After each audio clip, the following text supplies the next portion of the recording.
آج تو ہمارا تعلیم کا سلسلہ نہیں ہوتا، مگر حضرت امام صاحب رخصت پہ ہے تو میں نے سوچا کہ چلو تعلیم تو کرنی ہی ہے، تو 15-20 منٹ کچھ دینی باتیں بھی ہو جائے، جو سلسلہ ہمارا جاری تھا۔ کل یہ مسئلہ بیان ہو رہا تھا کہ ایک شخص ایمان کی دولت سے محروم تھا اور وہ ایمان لے آیا۔ اب ایمان جیسے ہی آدمی لے آتا ہے، نماز تو اس پر فرض ہو جاتی ہے، جیسے ہی وقت آئے گا اس پر نماز کیا ہو جائے گی؟ فرض ہو جائے گی۔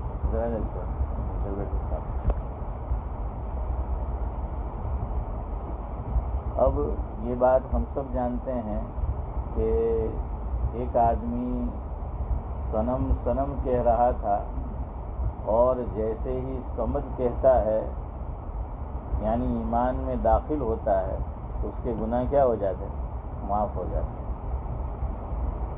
ایک روایت کا مفہوم ہے، مشہور صحابی ہے حضرت عمرو بن العاص رضی اللہ تعالیٰ عنہ۔ یہ ایمان لانے کی غرض سے اور نیت سے حضرت نبی کریم صلی اللہ علیہ وسلم کی خدمت میں حاضر ہوئے، اور میری طرف دیکھیے، یوں ہاتھ بڑھایا بیعت کے لیے۔ کس نے؟ حضرت عمرو بن العاص رضی اللہ تعالی عنہ نے۔ آپ صلی اللہ علیہ وسلم نے بھی ہاتھ بڑھایا کہ بیعت کرے، یعنی کلمہ پڑھنا ہے، ایمان میں داخل ہونا ہے، تو ہاتھ میں وہ ہاتھ دینا چاہ رہے تھے۔ ہاتھ انہوں نے خود آگے کیا اور پھر پیچھے کھینچا۔ نبی کریم صلی اللہ علیہ وسلم نے پوچھا کہ عمرو کیا بات ہے، تم نے خود ہاتھ آگے کیا اور جب میں نے ہاتھ آگے کیا اور آپ نے اس کو پیچھے کھینچ لیا؟ تو حضرت عمرو بن العاص رضی اللہ تعالیٰ عنہ فرمانے لگے، جس کا مفہوم یہ ہے کہ مجھے ایک بات آپ سے پوچھنی ہے کہ میں نے اس سے پہلے جو گناہ کر رکھے ہیں، جو کوتاہیاں مجھ سے ہوئی ہے، سب سے بڑا گناہ تو یہی شرک ہے کہ آدمی شرک کر رہا ہے۔ شرک سے بڑا گناہ تو کوئی ہے نہیں۔ اللہ تبارک و تعالیٰ خود فرماتے ہیں کہ ان اللہ لا یغفر ان یشرک بہ ویغفر ما دون ذلک لمن یشاء۔ یہ مفہوم یہ ہے، اللہ تبارک و تعالیٰ جس کسی کے گناہ کو چاہے گا معاف کر دے گا، لیکن شرک کو معاف نہیں کرے گا۔ شرک کا گناہ اللہ رب العزت یہ معاف نہیں کرے گا۔ تو شرک یہی سب سے بڑا گناہ ہے۔ تو حضرت عمرو بن العاص رضی اللہ تعالیٰ عنہ نے فرمایا کہ میں نے جو گناہ پہلے کر رکھے ہیں تو وہ گناہ معاف ہوں گے یا نہیں ہوں گے، یہ مجھے آپ سے معلوم کرنا ہے۔ دیکھیے، آدمی جو ایمان کی دولت سے محروم ہو وہ بھی اچھے کام تو کرتا ہے، آخرت کے اندر اس کو کوئی ثواب نہیں ملے گا، لیکن علماء نے لکھا ہے کہ اگر کوئی آدمی ایمان کی دولت سے محروم ہے لیکن دنیا میں اچھائی کے اور بھلائی کے کام کرتا ہے تو اللہ تبارک و تعالیٰ اس کا ریوارڈ اسے دنیا میں دیتے ہیں۔ آخرت میں تو کچھ نہیں ملے گا، لیکن دنیا کے اندر بلکہ دیکھیے عذاب میں بھی تخفیف ہوگی۔ قرآن کریم سے پتہ چلتا ہے جو لوگ ہدایت کی دولت سے محروم ہیں وہ دو قسم کے لوگ ہوتے ہیں۔ ایک ان الذین آمنوا نہیں ہے، ہدایت یافتہ نہیں ہے لیکن ظلم نہیں کرتے کسی کو۔ ان الذین آمنوا کو بھی نقصان نہیں پہنچاتے، طبیعت میں ان کی شرافت ہوتی ہے، بھلائی ہوتی ہے، وہ تکلیف نہیں پہنچاتے، لیکن بہرحال ایمان کی دولت سے محروم ہے تو قرآن یہ کہتا ہے کہ عذاب تو ان کو بھی ہوگا، لیکن ان کے عذاب میں کیا ہوگی؟ تخفیف ہوگی، کمی ہوگی۔ اور ایک وہ لوگ کہ جو ایمان کی دولت سے بھی محروم ہے اور طبیعت میں کیا ہے؟ شرارت ہے، طبیعت میں شرارت ہے، شریر ہے، بدمعاش ہے، تو ان کو وہاں عذاب بھی کیا ہوگا؟ یہ سخت ہوگا۔ تو بہرحال آدمی ایمان کی دولت سے محروم ہے، لیکن طبیعت میں شرافت ہوتی ہے، بھلائی ہوتی ہے، انسانیت ہوتی ہے، تو وہ انسانوں کے ساتھ، ایمان والوں کے ساتھ بھی کیا ہے، اچھائی کے اور بھلائی کے معاملات کرتا ہے۔ ایک اور بات مجھے یاد آ گئی، ایک صحابی ہیں جن کا نام ہے حضرت حکیم بن حزام رضی اللہ تعالیٰ عنہ۔ حضرت حکیم بن حزام رضی اللہ تعالیٰ عنہ، یہ رشتے میں ام المؤمنین حضرت خدیجہ رضی اللہ تعالیٰ عنہا سے ان کی رشتہ داری بھی تھی۔ ان کا دل نرم تھا، شرافت کی طبیعت میں۔ آپ جانتے ہیں ایک سوشل بائیکاٹ کیا تھا، کس نے؟ قریش نے، ہاں، مشرکین مکہ نے حضرت نبی کریم صلی اللہ علیہ وسلم کے ساتھ سوشل بائیکاٹ کیا تھا کہ نہ آپس میں کوئی لین دین ہوگا، نہ ان سے کوئی بات چیت کرے گا، نہ ان کے پاس کوئی جائے گا، کچھ نہیں۔ اور وہ محصور کر دیے گئے تھے کہاں پر؟ شعب ابی طالب میں۔ شعب ابی طالب وہ ایک گھاٹی تھی، تو گھاٹی کے اندر وہ محصور کر دیے گئے تھے، اور ایک دو دن نہیں، ایک دو مہینے نہیں، بلکہ پورے 3 سال تک وہاں پر حضرت نبی کریم صلی اللہ علیہ وسلم اور آپ کے اصحاب اور دیگر کچھ حضرات بھی ان کے ساتھ کیا ہے، وہاں پر محصور رہے۔ ہاں جی، خواجہ ابو طالب یہ بھی وہاں پر موجود تھے، اور ان کی گھاٹی تھی، اس لیے کہتے تھے شعب ابی طالب۔ انہی کو دیکھیے کہ سب سے کم عذاب، بخاری شریف کی روایت ہے جس کا مفہوم یہ ہے کہ سب سے کم عذاب اللہ کے نبی صلی اللہ علیہ وسلم نے فرمایا، جس کا مفہوم یہ ہے جہنم میں یہ ہوگا کہ ایک آدمی کو آگ کی 2 جوتیاں پہنائی جائے گی۔ کیا پہنائی جائے گی؟ آگ کی 2 جوتیاں پہنائی جائے گی۔ وہ پہن رکھی ہے اس نے چودھری صاحب کہاں پر؟ پاؤں میں، لیکن اس کا اثر یہ ہوگا کہ پوری باڈی میں پہنچ رہا ہوگا، اور سر جو ہیں جیسے ہنڈیا، اس میں کوئی چیز ہم نے پکانے کے لیے رکھی ہوتی ہے تو اس میں سے کیسی آواز آتی ہے، تو اس طرح کی جو آواز ہوتی ہے وہ حال ہوگا۔ یہ سب سے کم عذاب ہے، لیکن دیکھیے اثر کہاں پہنچ رہا ہے سلیم بھائی؟ پاؤں سے سیدھا سر کے اندر ہے، اور یہ حال ہے۔ علماء نے لکھا کہ یہ کون ہے؟ خواجہ ابو طالب۔ وہی بات جو میں آپ کو بتانا چاہ رہا تھا کہ جہنم میں بھی عذاب سب کو یکساں نہیں ہوگا، وہ الگ الگ ہوگا۔ اب ان کو صرف پاؤں میں عذاب دیا گیا، بظاہر اثر تو پوری باڈی پہ پہنچ رہا ہے۔ ایک بڑے عالم گزرے ہیں علامہ سہیلی علیہ الرحمہ، تو وہ یہ لکھتے ہیں امتیاز بھائی، مفہوم یہ ہے جس کا کہ پوری باڈی کو، یعنی میں وہ پھر دہرا رہا ہوں کہ اس کا اثر تو پہنچ رہا ہے، لیکن ڈائریکٹ پوری باڈی میں کہیں بھی عذاب نہیں دیا جا رہا۔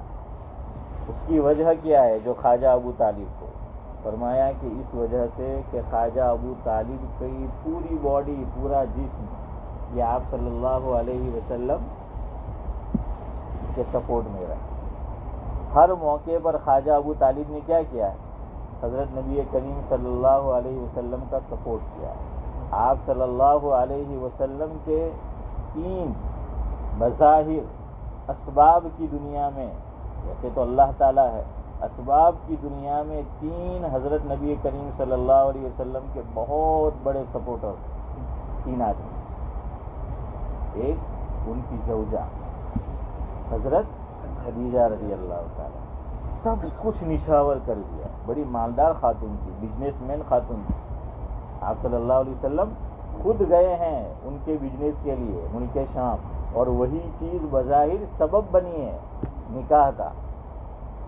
والضحیٰ واللیل اذا سجا، سورہ ضحیٰ 30ویں پارے میں ہے، اس میں اللہ رب العزت ایک جگہ ارشاد فرماتے ہیں وَوَجَدَكَ عَائِلًا فَأَغْنَىٰ، ووجدک عائلا فاغنا، کیا مفہوم ہے کہ اے محبوب ہم نے آپ کو تنگ دست پایا تو ہم نے آپ کو غنی کر دیا، مالدار کر دیا۔ اب ہم سب جانتے ہیں کہ حضور اکرم صلی اللہ علیہ وسلم تو مال و دولت پاس رکھنا نہیں چاہتے تھے، ہاں ورنہ چاہتے تو پہاڑ سونے کے بنا لیے جاتے۔ ہم سب کو حضرت کی اور آقا کی حالت معلوم ہے، پھر قرآن یہ کہہ رہا ہے کہ وَوَجَدَكَ عَائِلًا فَأَغْنَا، کہ ہم نے آپ کو تنگ دست پایا تو ہم نے آپ کو غنی کر دیا۔ علماء نے لکھا کہ یہاں مراد یہ ہے کہ حضرت خدیجہ رضی اللہ تعالی عنہ بڑی مالدار خاتون تھی، بزنس مین خاتون تھی، تو سارا مال انہوں نے حضور اکرم صلی اللہ علیہ وسلم جو رشتے میں ان کے شوہر بھی ہوتے ہیں، نبی بھی ہے، تو ان کے مشن میں نشاور کر دیا۔ یہ ہے یہاں مطلب کہ خدیجہ نے سارا مال یہ نشاور کر دیا۔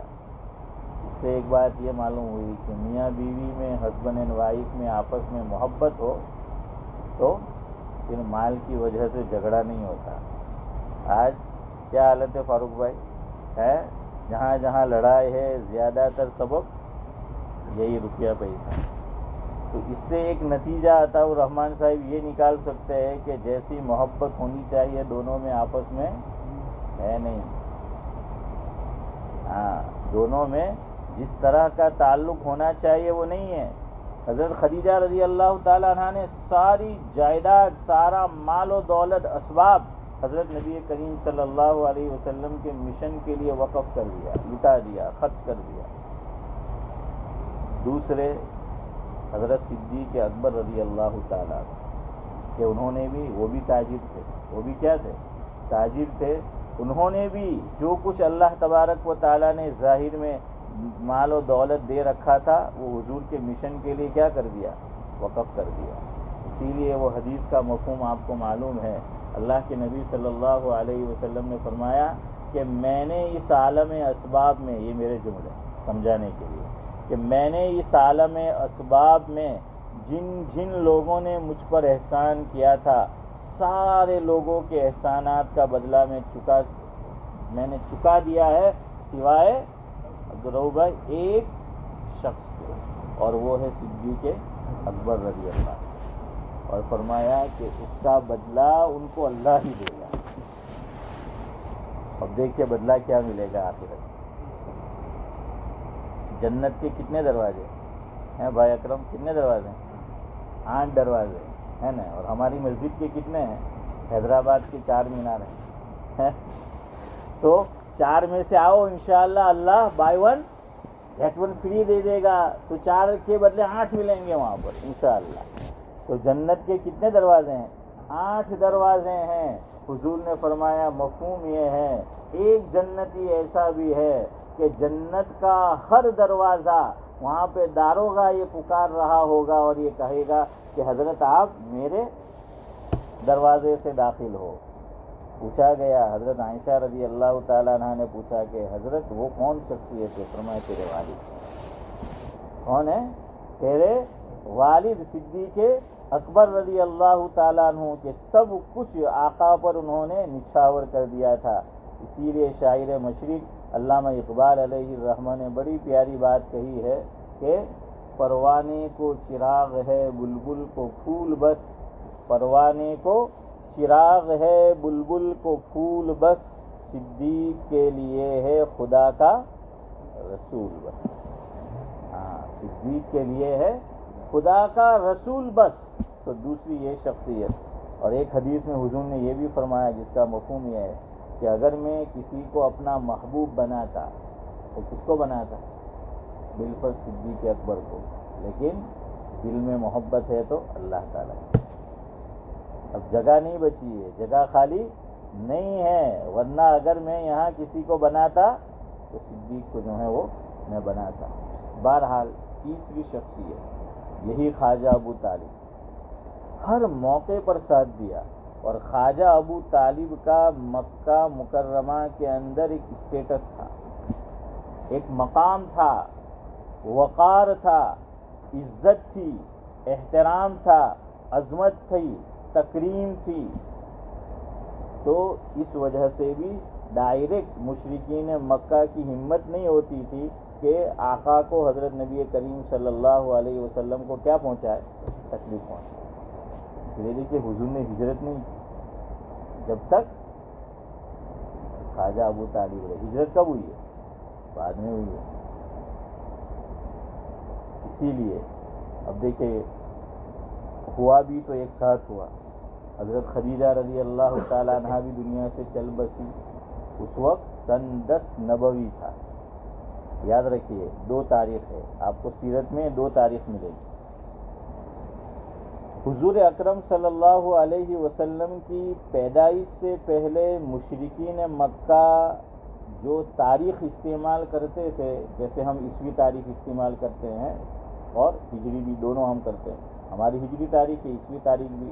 اور انڈیا کے اندر آپ دیکھ لیجئے ہمارے برادران وطن جو ہے وہ ان کا اپنا ایک کیلنڈر ہے. تو اسی طریقے سے اس زمانے میں ایک کیلنڈر جو رائج تھا وہ تھا عام الفیل سے. عام الفیل کا واقعہ آپ کو پتہ ہے، ہاتھی والوں کا واقعہ. تو وہاں سے شمار کرتے تھے کہ عام الفیل کے 1 سال بعد یہ ہوا، 5 سال بعد یہ ہوا، 10 سال بعد یہ ہوا. تو وہ لوگ شمار کہاں سے کرتے تھے؟ عام الفیل سے. حضرت نبی کریم صلی اللہ علیہ وسلم نبی بنائے گئے 40 سال کے بعد. تو اب آپ کتابوں میں دیکھیں گے وہاں لکھا ہوا یہ ہوگا حضور پیدا کب ہوئے، دنیا میں تشریف کب لائے، تو آپ کو ملے گا کہ عام الفیل کے اتنے سال بعد.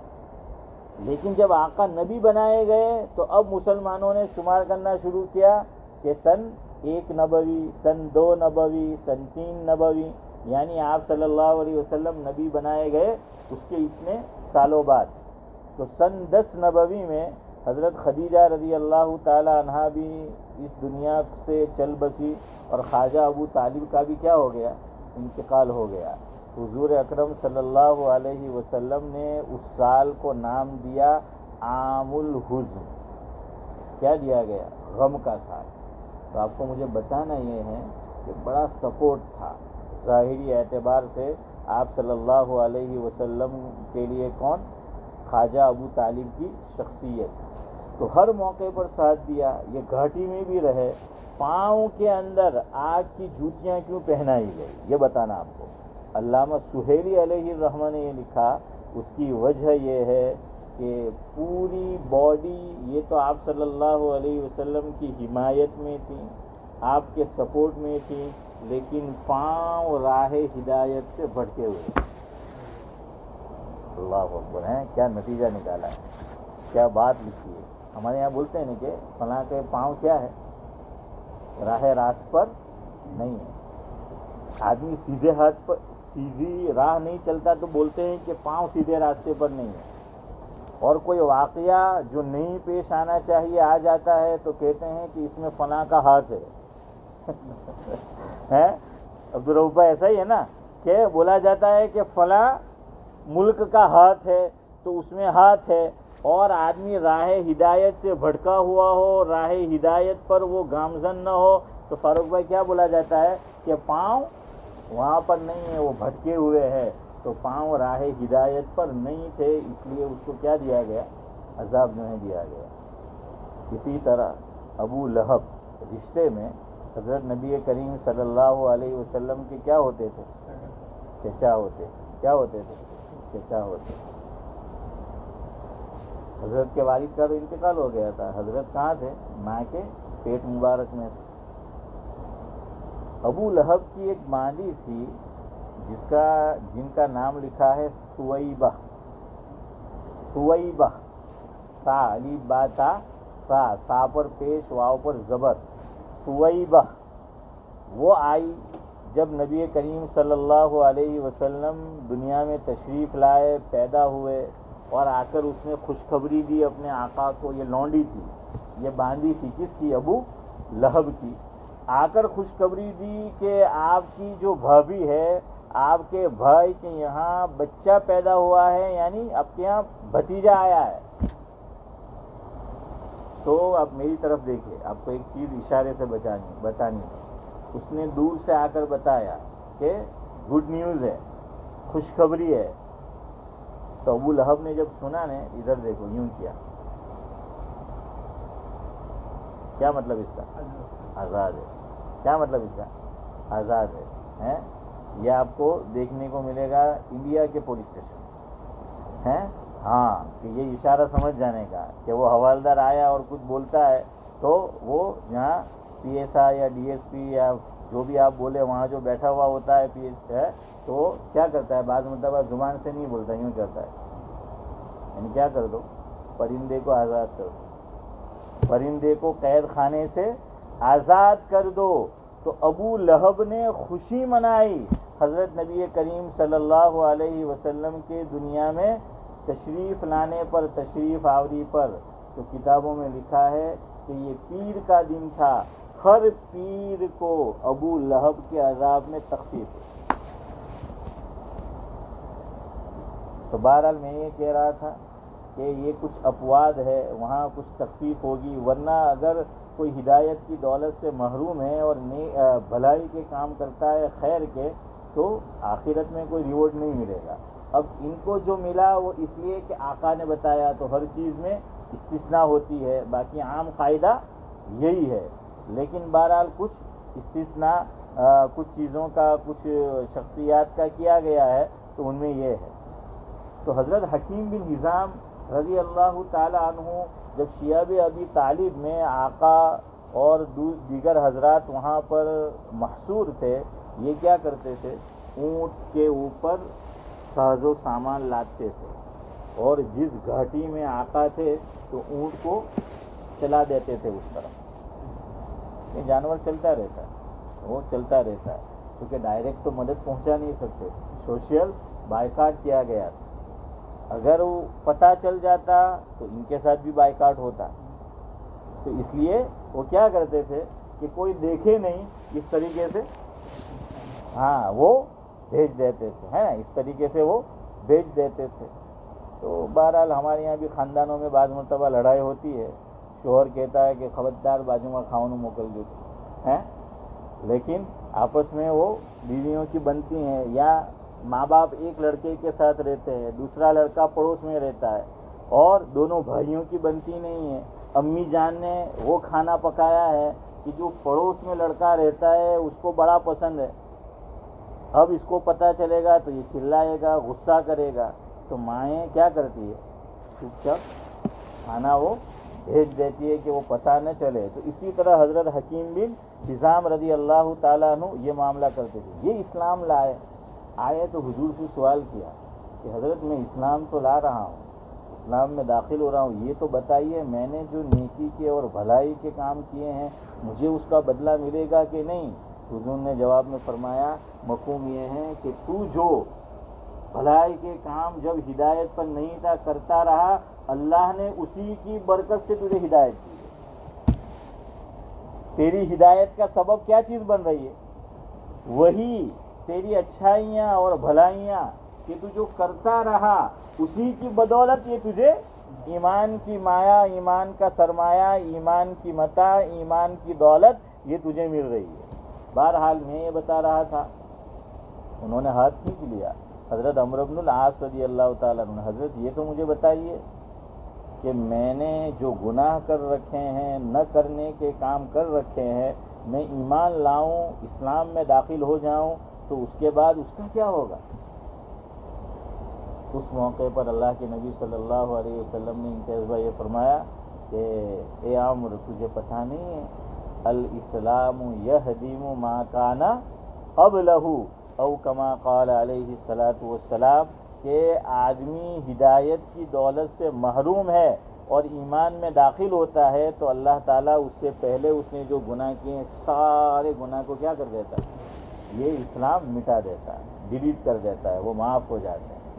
اب آئیے جو مسئلہ آپ کو بتانا ہے، وقت بھی ہو گیا ہمارا، کہ آدمی ایمان میں داخل ہوا. اب ہم سب جانتے ہیں کہ اس کا نامہ اعمال اب کیا ہے، کوڑا ہے، اس کی سلیٹ کیا ہے چودھری صاحب، وہ بالکل صاف ہے، خالی ہے، کچھ لکھا ہوا اس میں نہیں ہے. ظاہری بات ہے ہمیں والے بھی دل کرتا ہے کہ اس کو امام بنائے، اس لیے کہ ہمارے پاس تو گناہ بھی ہے اور نیکیاں بھی ہے. کوئی دعویٰ کر سکتا ہے کہ میرے اور آپ کے نامہ اعمال میں نیکیاں ہی نیکیاں ہیں. کوئی کہہ سکتا ہے؟ نہیں کہہ سکتا. لیکن ہاں وہ کہہ سکتا ہے کہ جو ابھی ابھی ایمان میں داخل ہوا ہے، چونکہ حضور فرمائے گئے ہیں. تو اب آدمی چاہتا ہے اس کو امام بنائے. بھائی اس کا مقام اپنی جگہ، مرتبہ اپنی جگہ، لیکن یہاں امامت کے لیے شرط ہے، ضروری ہے کہ وہ قرات پر کیا ہو؟ قادر ہو. وہ قرات پر کیا ہو؟ قادر ہو. اور ابھی ابھی وہ ایمان میں آیا، ایمان لایا ہے، اس کو کہاں پڑھنا آتا ہوگا؟ ہاں، کہاں اس کو پڑھنا آتا ہوگا؟ کہاں اس کو زبانی صورتیں جو ہیں وہ یاد ہوگی؟ لیکن نماز اس پہ فرض ہے. یہاں ایک مسئلہ اور سمجھو. اب نماز تو اس کو پڑھنا ہے. مثال کے طور پر ابھی کتنے 7:30 بج رہے ہیں. اب مان لو کہ ایک آدمی ابھی 5 منٹ بعد ایمان میں داخل ہوتا ہے تو نماز تو اس پہ کیا ہو جائے گی؟ فرض ہو جائے گی. عام طور پر سب سے پہلا فریضہ ایمان کے بعد جو آدمی پر عائد ہوتا ہے وہ کیا ہے؟ یہی نماز ہے. مالدار نہیں ہے تو زکوٰۃ نہیں، حج کی بھی نہیں، رمضان کا مہینہ نہیں ہے تو روزہ بھی فرض نہیں، وہی نماز ہے. اسی لیے ایمان کے بعد دوسرا نمبر کیا ہے؟ نماز کا ہے. تو نماز تو اس پہ فرض ہو گئی. اب اسے یاد نہیں ہے زبانی، تو چلو ہم تو امامت کی بات کر رہے ہیں، اس کی اپنی نماز کا کیا ہوگا؟ تو یہ مسئلہ یاد رکھ لو. جس ملک میں ایسا ہوتا ہے، ہمارے ساتھ کوئی کام کر رہا ہے، وہ کہتا ہے کہ مجھے مسلمان ہونا ہے، مجھے ایمان لانا ہے، تو ہم اس کو کلمہ پڑھا دیں. یہاں ایک بات یہ بھی یاد رکھتے، علماء نے یہ لکھا ہے، ہم لوگ اس کو مسجد لے کر آتے ہیں، یا کہتے ہیں کہ کل آنا، پرسوں آنا، ہم امام صاحب سے بات کریں گے یا فلاں صاحب سے بات کریں گے اور وہ آپ کو کلمہ پڑھائیں گے. نہیں، دو چیزوں میں کسی کی ویٹ نہیں کرنی. یاد رکھو، دو کاموں میں ویٹ مت کیا کرو. ٹھیک ہے، اگر کوئی یہ بڑی بزرگ شخصیت، بڑا آدمی علمی اعتبار سے اس موقع پر موجود ہے، نور علی نور، لیکن اس میں دیر مت کرو. نمبر 1، بچہ یا بچی یعنی نو مولود جسے کہتے ہیں، جیسے ہی اس کی پیدائش ہو سب سے پہلے کیا کرنا ہے؟ اس کے سیدھے کان میں اذان پڑھنی ہے اور الٹے کان میں اقامت کہنا ہے. ہم تو کہتے ہیں امام صاحب کو لے کر آئیں گے، فلاں مولانا صاحب کو جو ہے وہ لے کر آئیں گے، فلاں بزرگ کو لے کر آئیں گے. نہیں، اس کی کتنی اہمیت ہے اسلام میں آپ اندازہ لگائیے. نماز والی اذان عورت نہیں پڑھ سکتی. سمجھ آیا نا؟ اس لیے کبھی سفر میں جائے تو بہت احترام کے لیے کہ چل بی بی آج تو اذان پڑھ، آج ہم تجھے موقع دیتے ہیں. ہمیں تو مسجد میں بدر عالم نہیں دیتا، لیکن ہم تجھے دیتے ہیں. تو بہرحال کیا ہے، وہ نہیں چلے گا. عورت اذان نہیں پڑھ سکتی. اذان یہ اعلان ہے، اور عورت کی آواز کیا ہے؟ سطر. لیکن یہاں تلقین ہے. یہاں جو اذان ہے یہ تلقین ہے، یہ اعلام نہیں ہے. نماز کے لیے جو ہے وہ اعلام، اس کو کہیں گے اعلان. اس میں فرق یاد رکھو. نماز کے لیے جو اذان پڑھی جاتی ہے وہ کیا ہے؟ اعلام ہے. اعلام اس کا معنی ہی اعلان ہے. اعلام بھی بولیں گے اور اعلان بھی بولیں گے. اسی لیے میں نے بھی بچپن میں دیکھا کہ پہلے تو بجلی کا نظام ہمارے یہاں اتنا اچھا نہیں تھا عبدالرؤف بھائی ہماری طرف. اب اذان پڑھنی ہے، وہ مائک تو آ گئے تھے اس وقت، لیکن اب لائٹ نہیں ہے. جنریٹر پہلے ہر مسجد میں موجود ہوتے نہیں تھے، تو ہمارے یہاں مؤذن صاحب کہاں چڑھ جاتے تھے؟ مینار پر جاتے تھے، ہے نا؟ مینار پر وہ جاتے تھے. ایک تو ہم جاتے تھے کب؟ چاند دیکھنے کے لیے. وہ بھی کون سا؟ ہاں دیکھا سلیم بھائی، ماشاءاللہ بالکل سلیم طبیعت ہے. انہوں نے رمضان کا نہیں بولا ہے. کائی کو دیکھے بھائی، ایک دن بعد آئے فاروق بھائی تو اچھا ہے نا. چودھری صاحب رمضان ایک دن بعد آئے تو عید جلدی چاہیے. تو بہرحال عید کا چاند جو ہے وہ دیکھنے کے لیے جاتے تھے وہاں. دوسرے مؤذن صاحب وہاں جاتے تھے. کیوں؟ جتنی اونچائی سے آواز لگائیں گے آواز کہاں تک جائے گی؟ دور تک. اصل میں آواز جاتی ہے، اس کو کیچ کرتی ہے ہوا، اور ہوا کے ذریعے سے یہ ہوا آواز کو کیا ہے؟ دور تک دھکیلتی ہے. اسی لیے علماء نے لکھا ہے کہ دیکھیے حضور اکرم صلی اللہ علیہ وسلم نے جب پہلی مرتبہ دعوت دی تو حضور نوک نہیں کیا دروازہ، کسی بازار میں نہیں، بلکہ کہاں پر چڑھے حضور؟ صفا پہاڑ پر. اور وہ پورا قصہ آپ کو معلوم ہے. تو وہ بھی اسی لیے ہے. اس میں بھی کئی حکمتیں ہیں. اللہ علماء کرام کو جزائے خیر دے. کیا کیا اس میں نکات جو ہیں وہ انہوں نے پیدا کیے ہیں اور وہ لکھے ہیں. بہرحال مجھے بتانا یہ تھا کہ نماز کے لیے جو اذان ہے وہ اعلان ہے اور اعلام ہے، اور بچے کے کان میں جو اذان پڑھنی ہے وہ اعلان نہیں ہے، وہ تلقین ہے۔ تلقین جانتے ہو؟ کوئی آدمی دنیا سے رخصت ہو رہا ہو ایمان والا، ہم اس کے پاس بیٹھ کر 2 کام عام طور پہ کرتے ہیں، بلکہ 3 کام کرتے ہیں۔ نمبر 1 سورہ یاسین شریف پڑھتے ہیں، نمبر 2 کچھ حضرات زمزم ہوتا ہے اور چمچ سے اس کو زمزم کا پانی جو ہے وہ پلا رہے ہوتے ہیں، اور تیسرا کلمے کی تلقین کر رہے۔ یہ تلقین ہے، یعنی اس کو زبردستی نہیں کرنا ہے۔ بعض لوگ سمجھتے نہیں ہیں عبدالرؤف بھائی، بعض لوگ وہ مردے کو باجی پڑھو نہیں، نانا پڑھو نہیں، دادا پڑھو نہیں ہے، وہ جھنجھڑتے رہتے ہیں۔ ارے یار اس پہ کیا گزر رہی ہے وہ جانتا ہے، نہیں اس کو مجبور نہیں کرنا ہے، اس کے سامنے پڑھتے رہو لا الہ الا اللہ۔ کیا پڑھنا ہے؟ محمد الرسول اللہ پڑھنا ہے امتیاز بھائی؟ آگے نہیں پڑھنا، یاد رکھ، یہاں صرف ترقیم کیا کرنی ہے؟ لا الہ الا اللہ۔ کیوں؟ حضور نے خود فرمایا لقنوا موتاکم، کہ جو دنیا سے جانے کے قریب ہو تو اس کے سامنے تم تلقین کرو تو کیا کہو؟ صرف لا الہ الا اللہ ہے، کیونکہ محمد الرسول اللہ خود اس کے سینے میں موجود ہے۔ اور دوسرا اس لیے کہ یہ حالت ایسی ہوتی ہے عام طور پر کہ عجیب کیفیت آدمی پہ طاری ہوتی ہے، تو یہ پورا کلمہ ذرا لانگ ہو جائے گا، لمبا ہو جائے گا، تو بھائی ذرا اس کے لیے کیا کرے؟ آسانی پیدا کرے، تو صرف لا الہ الا اللہ۔ اور یہ بھی یاد رکھو لا الہ الا اللہ ہی پڑھانا ضروری نہیں ہے۔ اگر اس نے بول دیا اللہ اکبر، سبحان اللہ، الحمدللہ، یا کریم، یا رحیم، یہ بول دیا، پھر بھی چپ ہو جائے، سمجھ آ رہا ہے؟ تو یہ تلقین ہے۔ اس لیے کہا کہ بچہ پیدا ہو، بچی پیدا ہو، نو مولود اگر مرد نہیں ہے تو خود بچے کی ماں میں اگر طاقت اور سکت ہے تو وہ اذان پڑھے گی اور اقامت، حالانکہ وہ تو کیا ہے؟ پاک ہے نہیں، وہ تو پاک نہیں ہے اس موقع پر، لیکن یہاں پاکی ضروری نہیں ہے، یہاں ماں بھی پڑھ سکتی، اس میں انتظار مت کرو۔ دوسرا، اگر ہمارے ساتھ کوئی کام کر رہا ہے، ہمارے ساتھ رہ رہا ہے ایک بلڈنگ میں یا پڑوس میں، وہ کہتا ہے مجھے ایمان میں داخل ہونا ہے، اسلام قبول کرنا ہے، اس کے ساتھ اپوائنٹمنٹ مت بناؤ، اسے یہ مت کہو کل آنا، پرسوں آنا، فلاں وقت آنا، نہیں، بہت آسان ہے۔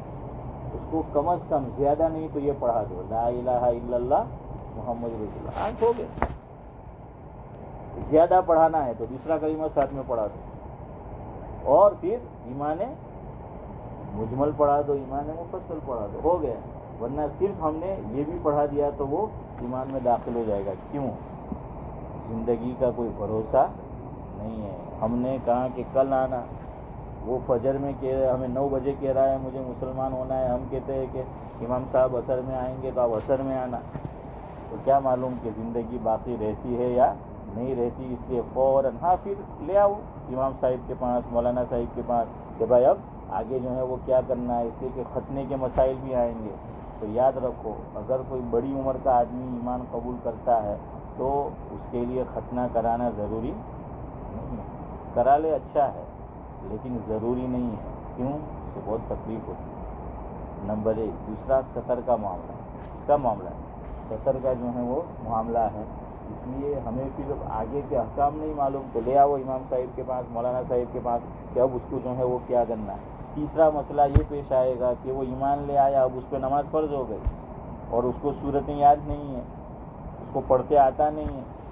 چلو اب تو الحمدللہ آسانی ہو گئی، یہ موبائل وغیرہ آ گئے تو آپ اس کو انگلش میں بھی اس کی جو بھی زبان ہے دے دیں گے کہ بھائی اس کو یاد کرتا رہے، لیکن پھر بھی اس کو وقت تو لگے گا نا، تو اس لیے اس کو نماز میں کیا پڑھتے رہنا ہے؟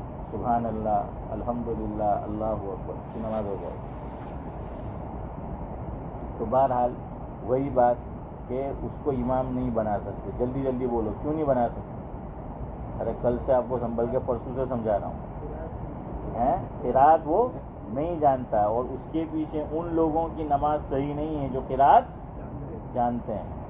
آخری بات، عمرہ سے آیا کوئی، حج سے آیا، ساتھ میں کام کر رہے ہیں تو کہتے ہیں کہ چلو یہ تو اللہ کے گھر سے آیا ہے، رسول اللہ کے در سے آیا ہے، جنت ریاض الجنہ میں نماز پڑھ کر آیا ہے، تو ابھی مسجد میں تو عام طور پہ ہم نہیں، لیکن ساتھ میں کام کر رہے ہیں، نماز کا وقت تو کیا کہیں اس کو امام بناؤ۔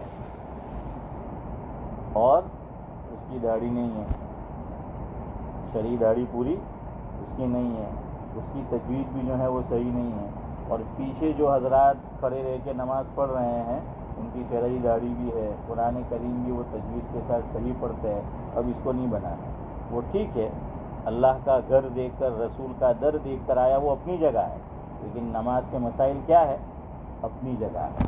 ایسا ہی ایک مسئلہ علماء نے لکھا ہے کہ اگر ہم نماز پڑھ رہے ہیں، سمجھ آ رہا ہے، کوئی نماز پڑھا رہا ہے، اب پیچھے ایک صاحب ہے، عالم دین ہے، لیکن وہ چیئر پہ نماز پڑھ رہا ہے اور سجدہ زمین پہ وہ نہیں کر سکتے، اور امام صاحب کا وضو ٹوٹ گیا، اور پیچھے جو نمازی ہیں ان میں کوئی آدمی ہے کہ جو بقدر ضرورت تلاوت صحیح طرح کر سکتا ہے لیکن داڑھی پوری نہیں ہے۔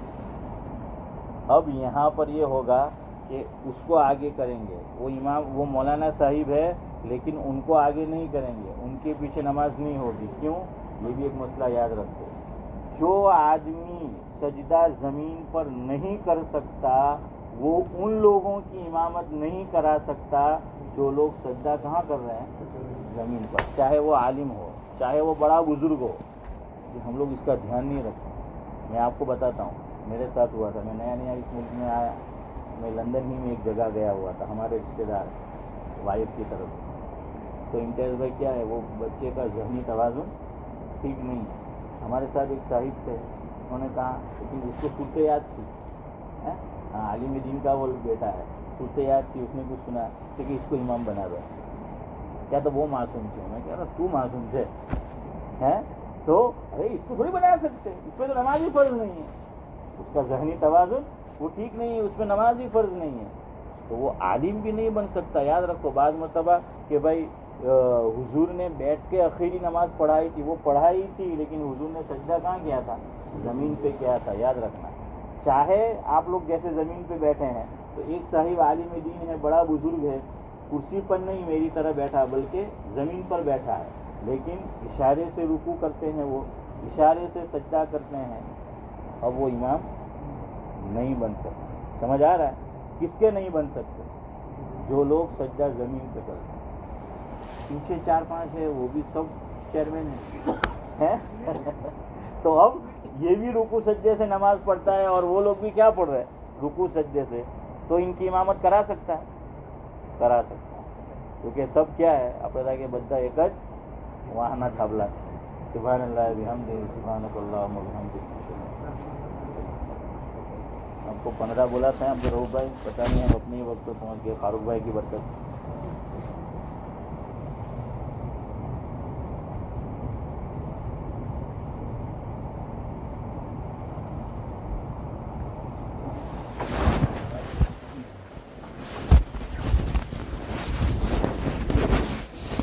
دلی مرکز میں تھا جی مولانا زبیر صاحب تو معذور ہے کہ وہ گاڑی میں بیٹھا